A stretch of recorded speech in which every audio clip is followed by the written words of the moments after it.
Assalamualaikum warahmatullahi wabarakatuh. Selamat datang kembali di channel Hikmah Misteri dan tentunya masih bersama saya Mas Nara. Apa kabar kalian semua? Semoga selalu baik-baik saja, sehat badannya, dilimpahkan rezekinya dan dihindarkan dari segala mara bahaya. Amin. Di kesempatan kali ini saya akan menceritakan sebuah cerita drama rumah tangga dengan judul Pembunuh Anakku. Cerita ini ditulis oleh Ernur Lela. Bagi kalian yang ingin membacanya secara langsung bisa klik link di kolom deskripsi yang sudah Mas Nara sediakan. Dan bagi kalian yang belum subscribe channel Hikmah Misteri, silahkan bisa subscribe dulu lah. Dan aktifkan lonceng notifikasinya agar kalian tidak ketinggalan cerita menarik dari channel Hikmah Misteri yang akan selalu menggetarkan hati kalian. Dan jangan lupa juga untuk share and like tentunya agar Mas Nara lebih semangat lagi untuk menghibur kalian. Oke, kalau sudah terima kasih and so and just try keep up with me.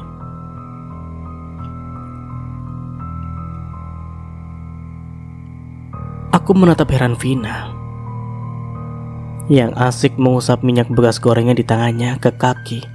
Tak lupa ia bergumam sesuatu seperti merapal mantra. "Ngapain sih, Vin?" tanyaku bingung.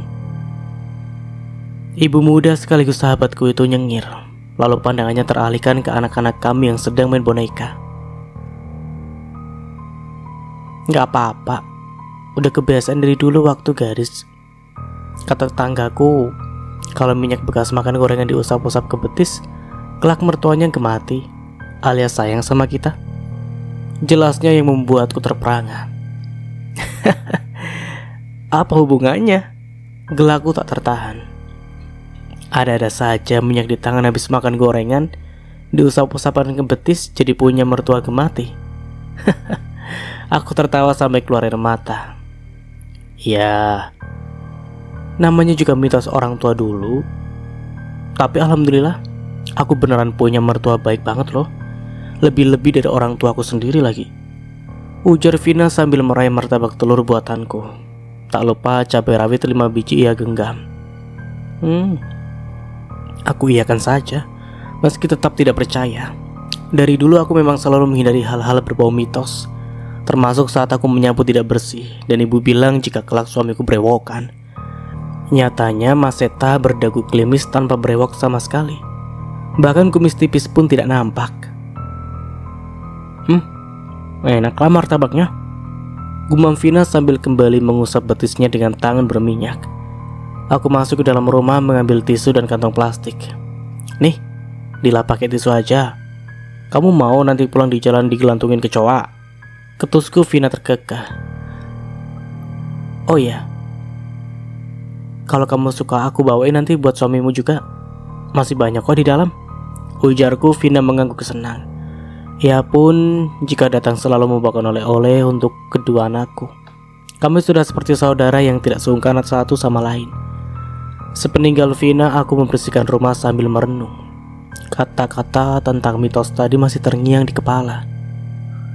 Bagaimanapun aku selalu kagum dengan hubungannya yang sangat harmonis dengan keluarga sang suami, terutama mertua. Sangat berbeda denganku. Awal menjalani biduk rumah tangga, aku masih sungkan dengan keluarga Maseta, terutama dengan Mbak Sari yang masih tinggal dengan ibu mertua, karena ia belum menikah. Iya, Maseta terpaksa melangkahi Mbak Sari karena kakaknya tersebut belum menemukan jodoh hingga usianya yang kepala 3. Sedangkan Maseta saat itu sudah 28 tahun dan siap segalanya untuk memulai rumah tangga. Mbak Sari mengizinkan adiknya menikah lebih dulu dengan syarat pelangkah seperti halnya dalam adat kami, meminta sesuatu dan harus dituruti. Mbak Sari menginginkan sebuah motor metik baru sebagai pelangkah. Meski berat mengingat uang tersebut tidaklah sedikit dan sebenarnya bisa kami gunakan untuk biaya tambahan resepsi, Maseta mengabulkannya dengan pertimbangan kami berikan selepas menikah. Untunglah Mbak Sari setuju. 2 bulan setelah menikah, Maseta mendapatkan bonus akhir tahun dari kantornya. Ia pun segera menunaikan syarat pelangkah yang diminta Mbak Sari. Bulan-bulan selanjutnya kulalui dengan tarikan nafas berat. Ya, meski tinggal serumah, ibu memintaku untuk masak sendiri-sendiri. Katanya sih ia kurang cocok dengan seleraku yang hambar. Padahal menurutku, ibu saja yang terlalu suka makanan asin. Aku menurutlah bahkan senang. Karena bagiku masakan ibu selalu murah garam, tidak cocok dengan lidahku. Masalah masak selesai, sekarang uang belanja. Ibu menuntut Mas Seta memberikan uang belanja lebih banyak dariku. Alasannya karena sampai kapanpun Mas Seta tetaplah anak ibu, jadi tetap wajib memberi, meski sebenarnya ibu sendiri masih memiliki penghasilan dari sewa kontrakan yang sebulan katanya melebihi total gaji Mas Seta. Lagi-lagi aku hanya pasrah karena tidak ingin memancing pertengkaran yang berujung dosa. Hingga suatu hari, sebulan setelah kelahiran anak keduaku, ibu bilang kami harus belajar mandiri. Ya, aku tahu ibu mengusirku secara halus, karena beberapa hari terakhir beliau selalu menyinggung soal rumah yang terasa hampir sempit dan selalu berisik, menyebabkan tidur siangnya terganggu. Syukurlah, itu memang yang kuharapkan sejak dulu. Hanya tidak pernah kuungkapkan karena takut menyinggung Mas Seta. Kami pun mencari rumah kontrakan untuk sementara, sampai Mas Seta mendapatkan rumah baru. Hari-hariku kembali normal. Dada yang sering sesak terasa lebih longgar. Aku tidak pernah pusing dengan rumah yang berantakan. Begitupun Mas Seta yang tidak memaksa rumah harus rapi. Mas Seta masih sering berkunjung ke rumah ibu. Setiap kali aku ikut, sikapnya belum berubah, dingin dan seperti orang lain terhadapku. Bip, suara motor Mas Seta masuk ke halaman. Aku bergegas menyelesaikan pekerjaan rumah yang belum beres. Sudah pulang, Mas? Mau minum apa? Aku buat martabak telur hari ini loh. Senyumku menyambut tangannya. Teh saja lah, Dek. Oh ya? Kalau gitu kita makan bareng aja, serunya sambil merebahkan diri di sofa. Aku mengangguk, kedua anakku sedang pergi mengaji. Jadi waktu sore begini ku pergunakan untuk berduaan dengan Mas Seta. Mas, tahu nggak? Masa kata Vina kalau habis makan gorengan, tangannya suruh usapin ke betis biar mertuanya sayang? Apa aku lakuin itu juga ya? Candaku. Mas Seta tertawa, tapi rautnya wajahnya tersirat rasa sedih. Ada-ada saja sih. Memang mertuanya Vina gimana? Mas Seta mengambil martabak untuk kedua kalinya. Baik banget. Dan sayangnya dia melebihi orang tuanya. Ucapku lirih, memang kedua orang tua Vina sudah bercerai sejak dirinya kecil. Ia pun dititipkan sama neneknya hingga dewasa. Dan itu sebabnya Vina tidak pernah merasakan kasih sayang penuh seorang ibu. Ya sudah, Mas mau mandi dulu. Martabaknya enak loh. Kamu jago banget bikin aku gemuk. Tawa Mas Seta dengan renyah. Aku tersipu, ku tatap gorengan kotak berisi daun bawang dan telur yang tinggal 3 biji. Tanpa sadar, tanganku yang berminyak mengusap kaki kanan dan kiri. Astagfirullah, kenapa aku jadi lata ya ikut-ikutan Vina? Gumamku dengan geli. Hari-hari selanjutnya, setiap kali makan gorengan, entah kenapa tanganku refleks mengusap kaki. Langsung lagi. Mungkin sugesti dan keinginan terpendamku saling berkolaborasi lah, menciptakan reaksi spontan saat makan gorengan. Pagi ini aku sangat mual. Pikiranku langsung ke kalender bulanan. Hah? Aku telat seminggu. Benar saja, saat ku tes hasilnya 2 garis. Mas Seta menyambutnya dengan bahagia, berbeda denganku yang biasa saja. Aku masih trauma dengan mual dan lemas kehamilan kedua yang membuatku terbaring tak berdaya. Rezeki, Dek. Aku telepon ibu dulu ya. Mas Seta segera menelpon ibu. Entah apa reaksinya, aku tidak ingin tahu. Kepalaku pusing seharian, kuhabiskan untuk muntah dan berbaring. 3 hari kemudian, Mbak Sari dan ibu datang. Mereka membawa serantang sayur dan lauk. Katanya mereka diminta Mas Seta merawatku sementara ia kerja. Wajah mereka biasa saja sih, tidak sedingin kemarin-kemarin. Syukurlah, mungkin ibu bahagia dengan kehadiran cucu ketiganya. Atau mungkin mitos itu benar. Ibu jadi gemati karena aku mengusap kaki dengan tangan berminyak bekas gorengan. Kami ada urusan. Kamu makanlah sama anak-anak. Pamit ibu, aku mengangguk dan tak lupa berterima kasih. Kubuka rantang pertama, isinya sayur lodeh masih hangat. Rantang kedua ayam bakar yang terlihat sangat lezat. Kupanggil kedua anakku untuk makan siang. Kasian, tadi pagi hanya makan bubur ayam dia. Bahagia saat mereka makan dengan lahap. Sepertinya masakan ibu kali ini tidak terlalu asin. Buktinya anak-anak tidak komplain. Aku memilih menghabiskan sisa makanan mereka sajalah. Selain perutku yang mual dan belum bisa menerima banyak makanan. Pukul 4 sore kepalaku sangat pusing. Mual semakin menjadi, badan pun terasa dingin. Kubangunkan anak-anakku untuk pergi mengaji. Tapi mereka tidak bergerak. Tertidur sangat nyenyak, kepalaku pun makin berat. Kunang-kunang mulai mengaburkan pandangan. Sebelum benar-benar terjerembab, kulihat mulut kedua anakku membiru dengan mata melotot. Ya Allah,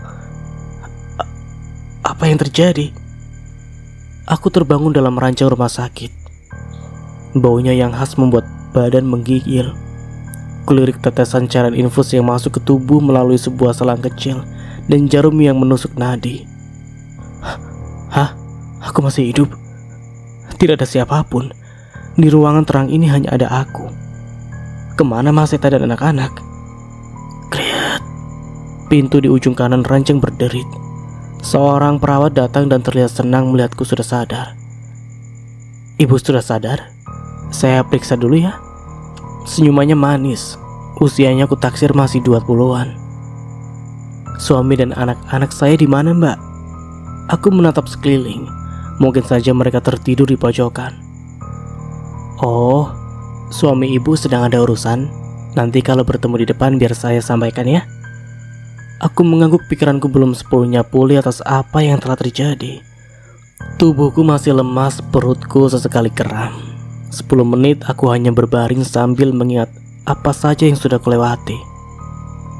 Selama tertidur, aku tidak mimpi apapun.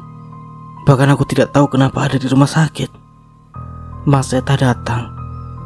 Mengenakan baju koko dan peci terlihat tampan sekali. Aku tersenyum menyambutnya. Mas habis ngaji. Anak-anak mana? Aku kesepian dari tadi sendiri, cercaku. Iya dek, ada di rumah. Senyum Maseta aneh. Wajahnya terlihat pucat dan seperti baru menangis. Mas gak apa-apa? Kayaknya sedih begitu. Aku kenapa ada di sini, Mas? Maseta memelukku hangat sekali. Tapi aku merasa ada sisi ruang yang hampa. Apa yang sebenarnya terjadi? Kamu istirahat saja ya. Semoga besok sudah boleh pulang. Maseta mengecup keningku. Ia pun menggelar tikar dan duduk di bawah ranjang. Di atas saja, Mas. Masih muat kok. Aku kan kecil. Maseta menggeleng. Gak apa-apa, nanti kamu sempit. Malam itu kulalui dengan beragam pertanyaan yang tak bisa ku sampaikan. Maseta tertidur sangat pulas, sepertinya sangat lelah. Aku tidak berani mengusiknya. Paginya perawat kembali mengecek kondisiku. Katanya siang ini sudah boleh pulang dan harus istirahat total. Sesekali kurasakan perut yang ngilu dan terasa sangat kram. Ya Allah, aku kan sedang hamil. Mas, aku kayaknya kemarin kecapean terus pingsan ya. Anak kita gak apa-apa kan? Tanyaku saat perjalanan pulang. Maseta melirikku sekilas lalu kembali fokus menyetir. Iya deh, kamu jangan banyak pikiran dulu ya. Tiba di rumah aku merasa ada yang janggal. Kenapa ada tumpukan kursi di halaman? Lalu bendera kuning kenapa terpasang di gerbang? Aku masih terdiam sampai kemudian Maseta membukakan pintu mobil dan memapaku masuk ke rumah. Tangannya membimbingku ke kamar. Mas, mana Rafa dan Rizka? Dek,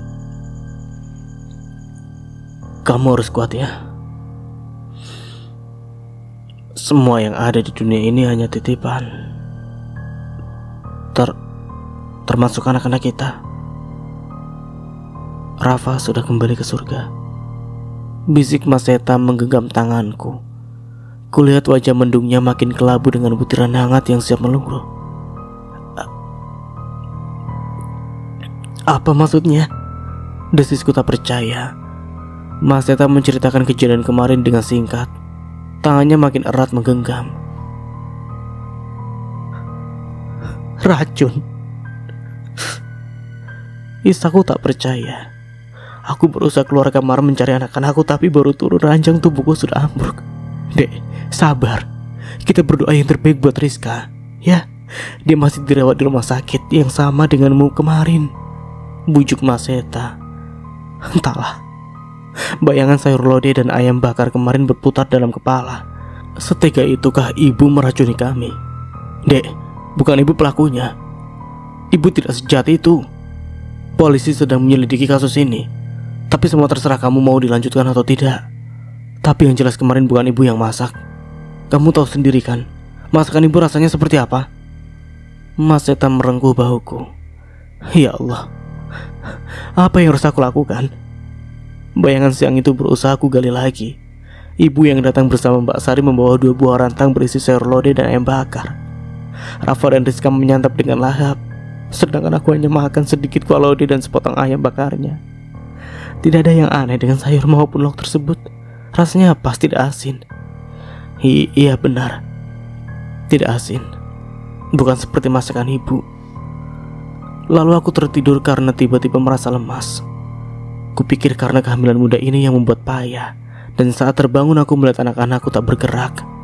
Hanya Rizka yang terlihat menarik nafas dengan susah payah. Maseta membaringkanku di ranjang. Ia ke dapur membuatkan teh manis hangat. Rumah ini terasa sepi. Sesekali aroma mawar tercium di hidungku yang sesak oleh cairan sebab menangis. Diminum dulu ya. Mas mau tanya kabar Rizka dulu sama Bu Deyanti. Maseta membimbingku untuk minum. Dari arah dapur terdengar beberapa orang bercakap, namun aku tidak melihat siapapun. Di dapur ada siapa? Oh, beberapa tetangga yang masak untuk persiapan pengajian nanti malam. Kalau kamu gak keberatan, mereka akan menemani kamu sementara di saat Mas ke rumah sakit untuk menjenguk Rizka. Aku mengangguk meski ingin sendiri, tapi melihat kebaikan para tetangga yang dengan sukarela menyiapkan acara untuk nanti malam membuatku sedikit menghangat. Pintu diketuk. Maseta mempersilahkan masuk ke Bu Wati. Tetangga sebelah rumah mengantarkan sepiring nasi dan beberapa buah kue lapis. Mbak Lala, gimana kondisinya?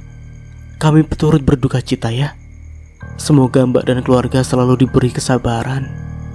Ucapnya berbelasungkawa. Aku pun mengangguk. Mari dimakan dulu, biar badannya cepat pulih. Kalau nggak keberatan, kami siap membantu kapanpun Mbak Lala butuh. Senyum Bu Wati menepuk pundakku. Makasih ya Bu, makasih banyak. Saya malah yang merepotkan ini jadinya. Bu Wati tolong titip istri saya dulu ya. Saya mau ke rumah sakit. Katanya Rizka sudah sadar. Alhamdulillah. Baik Mas Seta, silakan biar kami yang mengurus rumah. Angguk Bu Wati. Hingga malam ke-7 kematian Rafa, ibu dan Mbak Sari tidak mau menampakkan diri. Kata Mas Seta mereka harus menjalani pemeriksaan di kantor polisi terkait keracunan makanan yang kami alami. Rafa dikebumikan di samping makam kedua orang tuaku. Aku sangka umurnya begitu singkat. Hanya 9 tahun kami diberi amanah menjaganya. Dek, tidak ada bukti yang menunjukkan bahwa ibu maupun Mbak Sari yang memberi racun di makanan itu. Ucap Mas Seta suatu malam saat aku mengemasi barang-barang Rafa. Aku tak menjawab. Sakit hati ini masih berdenyut.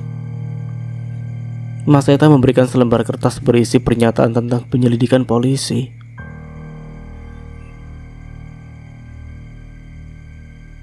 Apa kita tutup saja masalah ini?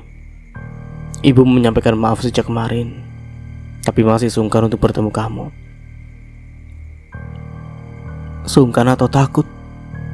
Sindirku dengan dingin. Meski sudah kuikhlaskan kepergian anak pertamaku, tapi aku masih belum puas dengan hasil penyelidikan itu. Mas Seta memilih diam, memandangku yang memasukkan baju-baju Rafa dan mainannya ke dalam kardus. Mau diapakan baju Rafa, Dek? Kasih ke panti, jawabku singkat. Setelah selesai ku hampiri kamar Rizka yang setengah terbuka. Gadis itu sedang membaca buku dongeng kesukaannya. Rizka, sudah malam nak. Tidur ya, kan harus banyak istirahat biar cepat sehat. Ujarku mengusap rambut panjangnya. Tapi Rizka sudah sehat, mah. Oh ya? Kalau gitu biar makin sehat harus tidur cepat ya, bujukku. Gadis itu memelukku sebelum merebahkan diri di kasur. Hal yang biasa ia lakukan sebelum tidur, namun kali ini sedikit ragu. Paginya Maseta memberitahu kalau ibu mau datang. Aku hanya mengiyakan tanpa melakukan persiapan apa-apa. Toh ibu tidak suka dengan masakanku.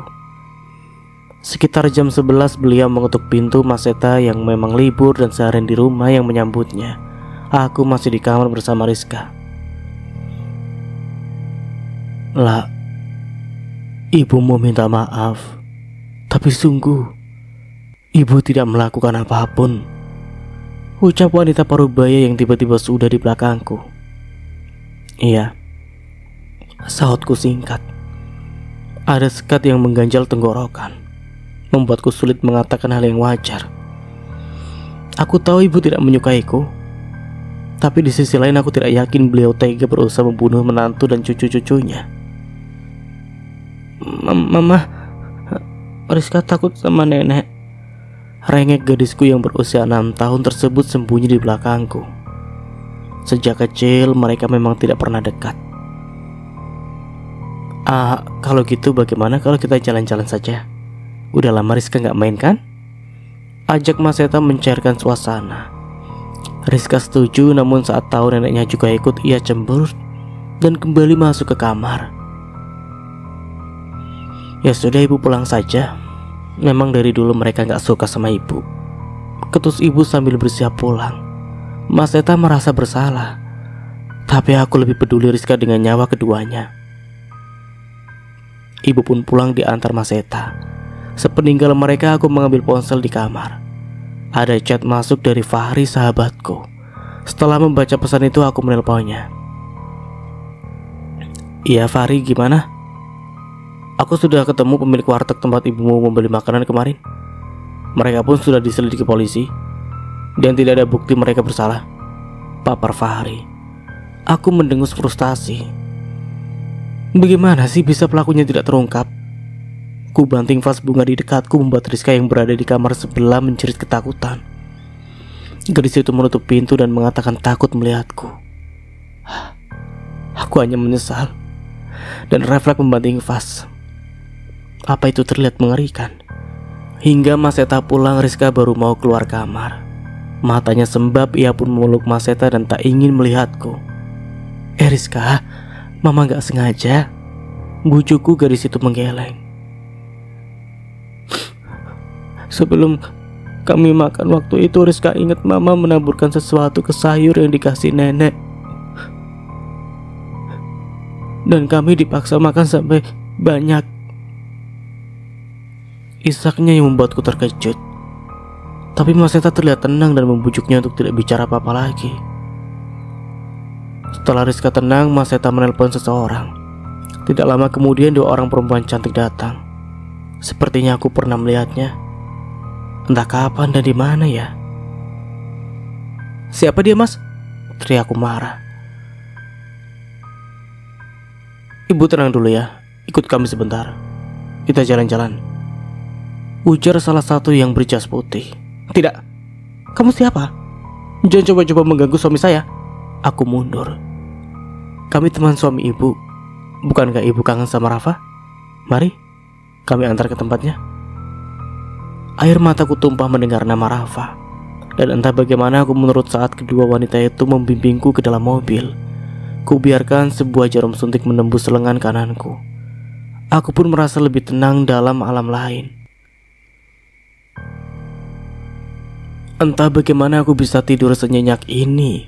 Harum ruangan yang menenangkan membuatku tak ingin memikirkan apapun, kecuali hal-hal yang indah. Aku merasa sedang berlibur di Jepang. Di antara bunga-bunga sakura yang bermekaran, ku genggam tangan Maseta. Kami bercanda seolah tak pernah ada hal yang membuat kami risau. Aku hanya merasa bahagia. Mama, suara Rizka sangat lembut. Dalam bayanganku ia tersenyum manis dan memelukku. Perlahan kelopak mata terbuka. Sinar matahari mengaburkan sedikit pandangan. Gadis 7 tahunku yang cantik. Aku sangat senang ketika ia tersenyum dan memanggil namaku. Wajahnya yang bulat dengan hiasan tai lalat di ujung hidung sangat manis.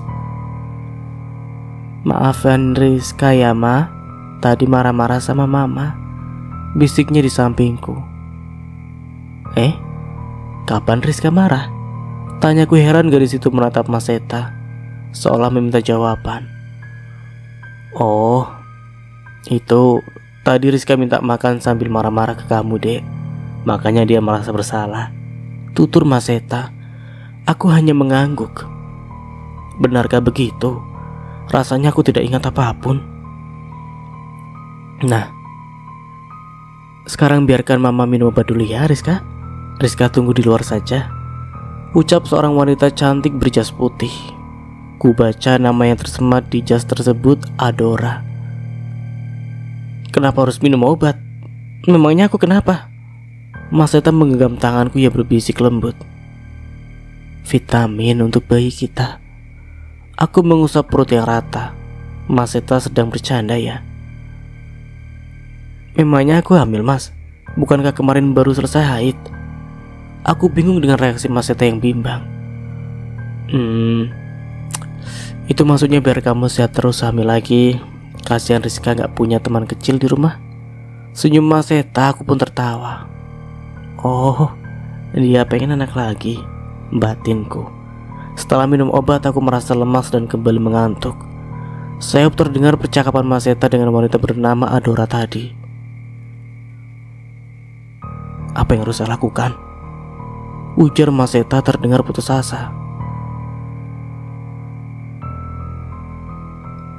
"Sabar ya, Pak. Dukungan Bapak adalah yang paling penting dibutuhkan sekarang. Kondisi Bu Lala sedang kurang baik. Kematian Rafa makin mengacaukan ingatannya. Beliau harus benar-benar istirahat total dan tidak boleh telat minum obat," ucap Adora sangat jelas di telingaku. Apa yang mereka bicarakan ya? Kenapa mengatakan ingatanku kacau? Padahal aku merasa baik-baik saja. Apa skizofrenia ini tidak bisa disembuhkan? Mataku memberat. Ucapan Mas Seta semakin samar, namun aku masih mendengar kata skizo. Siapa yang terkena skizo? Jika dilihat dari gejalanya, Bu Lala ini masuk kategori gejala positif, yang artinya beliau hanya mengalami delusi, halusinasi, serta pikiran yang kacau. Beliau masih bisa bersosialisasi dan menjalani pola tidur yang normal. Jadi kita hanya perlu... Aku terlelap. Suara mereka menghilang padahal aku ingin tahu apa yang mereka bicarakan. Hari ini aku sudah kembali ke rumah, namun Mas Seta belum mengizinkanku mengurus pekerjaan apapun. Ia menyewa asisten rumah tangga untuk beberapa hari sampai aku benar-benar pulih. "Mas." "Iya, Dek. Mau sesuatu?" "Bukan. Aku mau tanya, kemarin kalian membicarakan apa sih?" Aku menatapnya yang sedang merapikan lemari baju. "Kalian siapa?" Mas Seta berbalik badan memandangku. "Kamu dan Adora." Kulihat raut wajahnya berubah, ya seperti menyembunyikan sesuatu. "Apa kalau Mas bilang kamu akan percaya?" "Tentu, iya. Memangnya aku pernah meragukan kamu?" senyumku. Mas Seta duduk menghadapku. Wajahnya terlihat lelah, namun tetap tenang dan membuatku nyaman. Kamu sakit, Dek." "Sakit? Aku baik-baik saja kok," seruku tidak terima. "Tenang dulu ya. Kamu terkena skizofrenia, Dek. Seminggu yang lalu kamu bahkan mengatakan kalau sedang hamil. Padahal aku terisak, tak percaya dengan pernyataan Mas Seta akan diriku. Seburuk itukah kondisiku selama ini? Padahal selama ini aku merasa baik-baik saja, tidak ada yang aneh. Maaf, kemarin Mas terpaksa mempercayaimu karena... Sejak kapan? Gumamku. Sejak awal kita menikah, kamu sudah mengalami itu. Bahkan kamu sempat menjalani terapi. Tapi 2 tahun terakhir kamu merasa sudah sembuh, makanya berhenti berobat. Salahku juga terlalu lengah dan lalai menjagamu. Maseta menatap langit-langit kamar, menarik nafas yang terlihat sangat berat. Kenapa aku tidak ingat, Mas?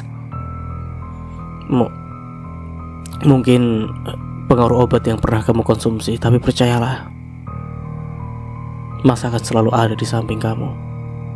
Maseta memelukku terasa hangat. Aku takut ini hanya delusi. Mas, ini nyata kan? Laki-laki itu menangis, mengangguk dan mengeratkan pelukannya. Tentu, Mas, nyata.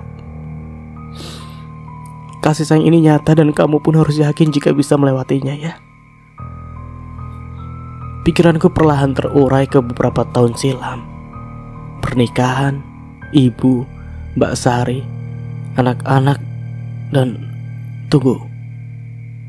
Dalam ingatan lebih lalu, aku pernah terbaring di rumah sakit dengan luka cukup parah di kepala. Aku melihat semuanya dalam pikiran. Apa itu nyata? Apa dulu aku pernah mengalami kecelakaan? Tanyaku saat Maseta melepaskan pelukan. Wajahnya terlihat kaget. Ia terdiam cukup lama dengan ekspresi yang tidak bisa kutebak. Akhir-akhir ini aku jadi sering minum obat. Maseta tak henti mengingatkan setiap kali aku lupa. Entahlah, aku merasa baik-baik saja. Tapi mereka bilang tidak boleh putus mengonsumsi tablet berwarna merah muda itu. Jika libur, Maseta akan mengajakku ke taman atau ke toko bunga. Ia akan memberitahu nama-nama bunga tersebut dan meminta aku untuk mencium aromanya. Wangi dari setiap bunga itu akan terekam dalam ingatan, membuatku tenang dan hanya memikirkan hal-hal baik. Tidak ada yang berubah dari Maseta sejak ia mengatakan bahwa aku mengidap skizo. Ia tetap memberiku perhatian penuh, mengajak kami sholat berjamaah, dan mendoakan almarhum Rafa bersama. Setiap kali selesai berdoa, aku lihat wajah Rizka memerah. Diam-diam ia terisak, menyembunyikan air mata di balik mukena. Oke, stop dulu. Di sini Mas Nara akan sedikit menjelaskan tentang apa itu skizofrenia.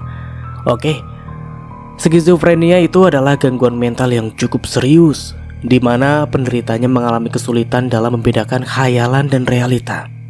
Nah, kondisi ini umumnya ditandai dengan perilaku abnormal, seperti delusi dan halusinasi, sehingga tak jarang penderitanya dianggap gila.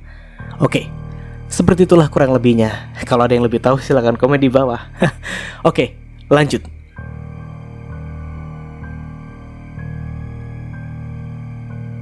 Terkadang saat siang kudapati ia mencuri pandang ke arahku dengan wajah takut. Tapi jika aku tanya, ia akan tersenyum dan bilang tidak ada apa-apa. Aku tahu ia sedih dan mungkin takut dengan kondisiku. Apakah ia menganggap aku gila? Apa aku tanpa sadar pernah menyakitinya? Ya Allah. Rizka, panggilku saat ia menutup wajah dengan buku melihat kedatanganku. Iya, Ma. Apa Mama pernah menyakiti Rizka dan Kak Rafa? Gadis bermata jernih itu menggeleng. Ia masih berusaha menyembunyikan wajahnya di balik buku. Coba lihat Mama, pintaku lembut. Rizka takut kehilangan Mama. Rizka gak mau Mama menyusul Kak Rafa. Isaknya dengan serak. Ya Allah, setakut itukah ia dengan kondisiku? Mama baik-baik saja, Nak. Bisikku membelai rambut tipisnya. Tapi Mama pernah masuk bak mandi yang ada airnya sampai ayah panik. Apa? Oh, mungkin Mama pengen berendam karena gerah. Iya kan? Aku masih berusaha tenang. Rizka menggeleng, kini ia menangis tanpa suara. Mama sampai pingsan terus dibawa ke rumah sakit. Mama tidak ingat. Ya Allah. benarkah aku pernah melakukan itu? Percobaan bunuh diri. Batinku risau. Terus soal yang Rizka bilang Mama menaburkan sesuatu di sayur yang dibawa nenek. Benarkah? Garis itu mendadak pucat. Suara klakson Mas Eta membuatnya terperanjat. Ayah sudah pulang, serunya sambil berlari keluar. Aku hanya mematung mencoba menerka jawaban apa yang disembunyikan putriku. Mas Eta pulang kerja membawa martabak manis dan minuman kekinian, boba kesukaan Rizka. Kami menghabiskan waktu bersama di ruang depan sekaligus ruang televisi. Rizka nggak ngaji? Tanya Mas Eta menatap Rizka yang duduk di sebelahnya.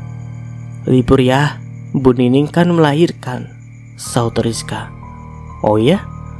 Alhamdulillah. Rizka sudah jenguk belum sama Mama? Belum. Rizka menatap ragu. Rizka tadi cuma bilang libur, gak bilang kalau Ustazah melahirkan, ujarku heran. Gadis itu menunduk dan meminta maaf. Maaf mah, lupa. Ya sudah, nanti malam kita kesana bertiga ya. Nanti Rizka yang pilih kado buat dedek bayinya. Hibur Mas Eta, kami pun setuju. Rizka masuk ke kamar dulu ya Mah. Ya, lupa ada PR. Mau Mama bantu? Susah nggak? Tawarku. Rizka menggeleng dan bergegas pergi dengan membawa minumannya. Aku menatap kepergiannya dengan bimbang. Rasanya ada yang berbeda dengan putriku setelah kejadian kemarin. Mas, Rizka kenapa ya? Sepertinya kau takut denganku. Apa aku terlihat berbeda? Apa aku sedang seperti orang gila? Bisikku sedih. Mas Eta kaget. Seperti biasa ia merengkuh pundak untuk menenangkanku. Nanti biar Mas yang bicara sama Rizka ya. Mungkin dia hanya trauma dengan kejadian kemarin, hiburnya. Tapi menurut Mas, apa benar aku yang melakukan itu? Kenapa aku tidak ingat sama sekali? Hatiku sangat perih. Andai apa yang Rizka bilang benar, kenapa Mas Eta masih membiarkanku bebas? Harusnya aku masuk penjara, bukan?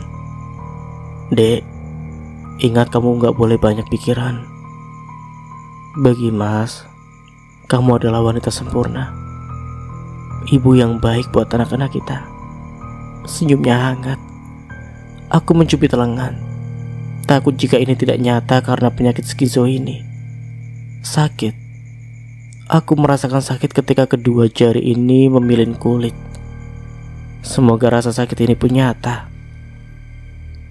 Berhenti meyakinkan diri seperti itu. Sampai kapanpun, Mas adalah orang yang akan selalu berada di sampingmu. Sungguh kata-katanya lebih manis dari martabak susu, lebih lembut dari keju yang menjadi isiannya. Aku sangat mencintainya. Ya sudah, Mas mau mandi dulu ya. Nanti malam kita ke rumah Ustazah Nining sekalian jalan-jalan malam, ujarnya. Aku mengangguk. Kuletakkan kepala ke sandaran sofa menenangkan pikiran yang sempat tak terkendali. Oh iya, aku belum minum obat. Sudah terlewat 1 jam. Bergegas aku ke dapur sebelum Mas Eta menyadari aku telat meminumnya. Malam ini kami berkeliling alun-alun setelah pulang dari menjenguk guru ngajinya Rizka. Mas Eta mengajak lesehan dan menikmati sate. Rizka masih lebih banyak diam, tapi dia tidak terlalu menjaga jarak denganku. Mungkin Mas Eta sudah mengajaknya bicara. Dulu ayah sama mama sering kesini loh, sebelum ada kalian. Gurau Mas Eta. Rizka hanya tersenyum dan mengaduk-ngaduk bumbu satenya. Mama paling takut loh sama kembang api. Waktu malam tahun baru, ia mengajak pulang sebelum acara puncak loh. Mas Eta melirikku. Aku tertawa. Iya memang benar. Sampai sekarang pun aku bisa menangis kalau melihat kembang api di dekatku. Tapi mama gak takut api ya? Waktu itu di dapur mainan api. Untung Kak Rafa bisa madaminya, ujar Rizka yang membuatku tersedak saus kacang. Mas Seta segera memberiku air minum dan menepuk bahu Rizka.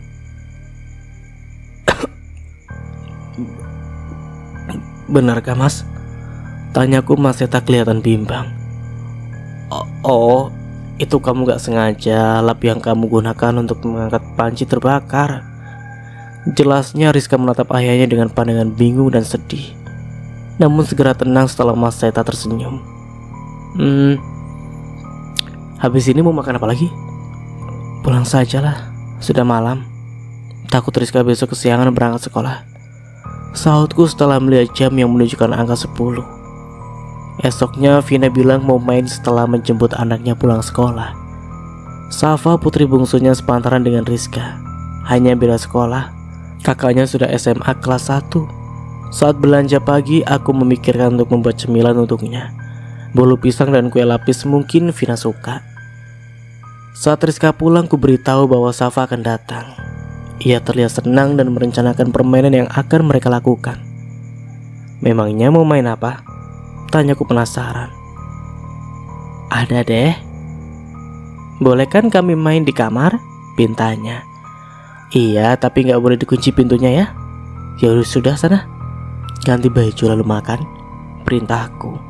Dan sampai di sini dulu ceritanya. Nantikan kelanjutan ceritanya di part berikutnya. Dari saya mohon maaf bila ada salah kata atau dalam penyampaian cerita. Akhir kata, wassalamualaikum warahmatullahi wabarakatuh. Sampai jumpa di video berikutnya and see you. Bye bye.